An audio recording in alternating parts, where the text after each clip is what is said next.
Hey everyone, this is Scott from the Scott to Grow podcast. Welcome to our Star Trek Discovery Season 2, Episode 6 Thoughts video. Just finished watching Episode 6, The Sounds of Thunder, where we visit Saru's home planet because of the Red Angel signal.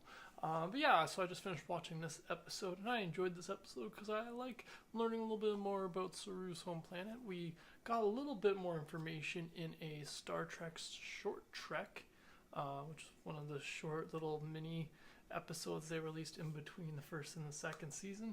And we got to see what made him leave his home planet.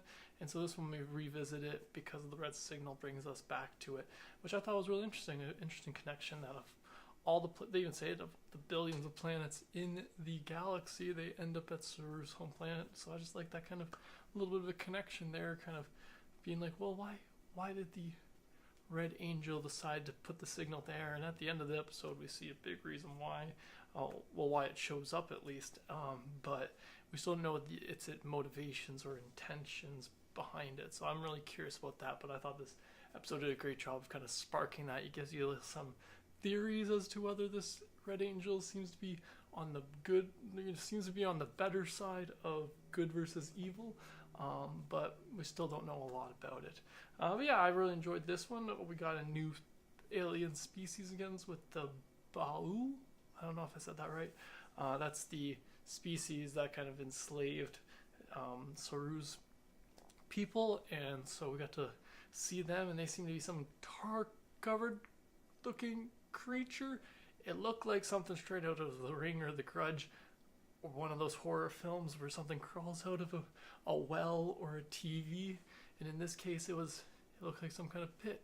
But yeah, it was an interesting thing. I liked their technology at least, and their spaceships that we got to see. They had like a half dozen of them, if not more, surround the Discovery at one point, which I thought was really cool. I would have been interested to see them fight a little bit, but can't have a Star War in every Star Trek. So some of the other things I liked about this episode, we see that Saru's evolution of after having gone through that one ritual that his people go through, the evolution, he's got some sort of self-defense mechanism now. At one point, he's got these little gill things that come out and shoot some freaking needle-looking things, and it's like, what? Where did that come from? And he's got some super strength that we've already seen before, that he's a pretty strong guy, which makes sense because he's tall and lanky, but he rips some freaking restraints, and he's just a big old strong guy.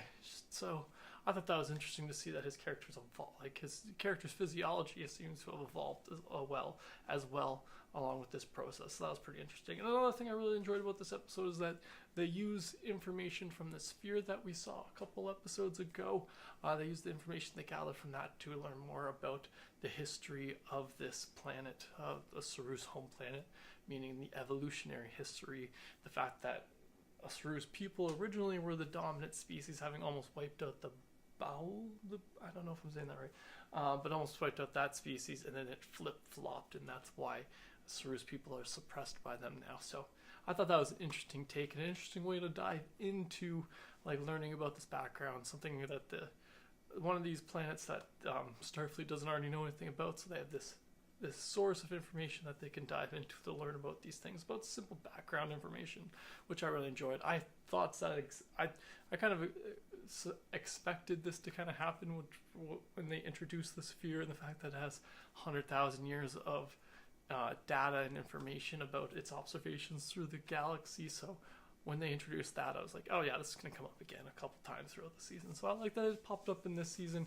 as a little bit of a, I don't want to know if it's a MacGuffin, but it definitely helps them progress the plot a little bit. Well, not even the plot is necessarily, just provide some vital information that they couldn't just get on their own. So I really enjoyed that aspect. But yeah, those are all my thoughts about this episode of Star Trek Discovery Season 2. Be sure to let me know in the comments below what you thought of this episode, whether you liked it or you didn't. I'm always curious to hear about that. But thanks again for joining me today, and have a good one.